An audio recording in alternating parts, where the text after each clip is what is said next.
Reince, President Trump said in his inaugural address that every decision he makes will be to benefit American families. How does arguing about crowd size do that? Because it's really not about crowd size. What it's about is honesty in the media. What it's about is from day one after winning this election and President Trump talking about bringing America together, having a unified American public around unified ideas, not Republican or Democrat, he's ready to get to work. However, the media from day one has been talking about delegitimizing the election, talking about the Russians, talking about everything you can imagine except the fact that we need to move this country forward.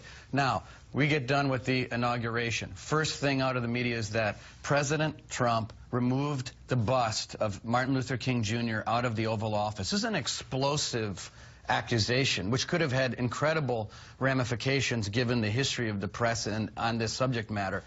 Turns out that it was completely false. I walked back into the Oval Office, saw the MLK bust there, and what did the media say? The media said, oh, our bad, someone was standing in front of the bust, we didn't see it.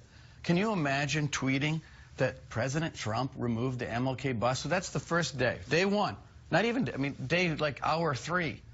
Then the next day, they put a picture, it was a big story, before the speech actually began, showing all of this white space. Wasn't true. The New York Times then put a picture in the middle section showing the fact that the entire mall was completely full. The point is not the crowd size. The point is the attacks and the attempt to delegitimize this president in one day. And we're not going to sit around and take it.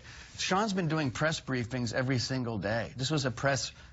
this is his first one at the White House podium. Press update. His first official press briefing for Q&A, and the press can ask him a million questions, is going to be on Monday. You talk about honesty and say that this was about honesty. Well, there's another issue here, though, Reince, and that is the president's honesty, because two things that he said yesterday were just flat wrong, and I want to talk about them. First, crowd size. I'm going to take a look at these pictures. We got monitors here.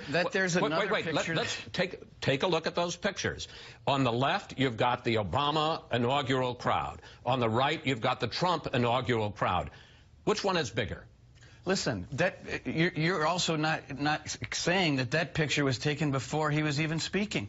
I mean, I can take a picture of the mall. I was there in the mall. I mean, let me say, first of all, I think this is a ridiculous conversation. Right. But there were huge areas. He said that there were crowds all the way to the Washington Monument. There was. I was sitting there. Yes, there was. I was sitting there looking. Look, I mean, okay. You know what?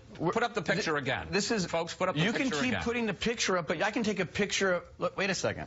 I can take an aerial picture right now, Chris. And I can say, look at the difference. If you're not comparing apples to apples, it doesn't matter. I'm telling you that there were huge you can keep telling me what you want to tell me. All right, the point is that instead of talking about the substance of what President Trump you're the one who did it. said. He could have given a no, wait a minute. He could have given a news conference yesterday, talked about the agenda, talked about the signing, the executive actions he's going to sign, his legislative agenda. He talks about crowd size. Let me ask you about one other.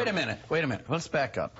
We didn't tweet out that MLK Jr.'s bust was removed from the Oval Office. We didn't. The reporter made a mistake. Wait a minute. The reporter made a mistake. He apologized, and Spicer sent him a tweet back saying, "Apology accepted." Right. So these are the mistakes that are made.